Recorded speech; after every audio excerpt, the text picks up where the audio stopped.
દોસ્તો, ચૈત્ર મહિનામાં કીડિયારું પૂરવાનું ખૂબ જ મહત્ત્વ છે. વર્ષમાં એક જ મહિનો એવો આવે છે કે આપણે કીડિયારુંને કણ અને હાથીને મણ એ ભગવાને પણ કીધેલું છે કે તમે કીડિયારું પૂરો, એનાથી તમારા પરિવારનું ઋણ ઓછું થાય, તમારા પરિવાર ઉપર આવતી મુસીબતો ઓછી થાય. આ ધાર્મિક કાર્ય છે, આપણે બધાએ સનાતની હિન્દુઓએ કરવું જોઈએ.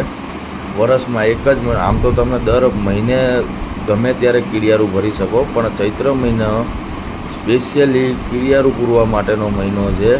આમાં તમે કીડિયારું ભરો એટલે આમાંથી કીડી એક વર્ષનું અન્ન ભેગું કરતી હોય ચૈત્ર મહિનામાં, બરાબર?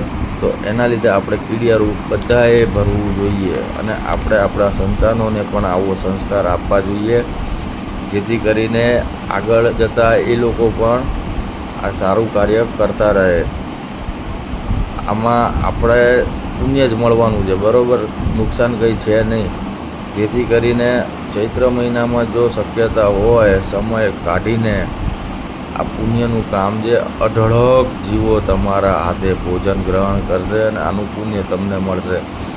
તો મિત્રો, આ ભૂલતા નહીં.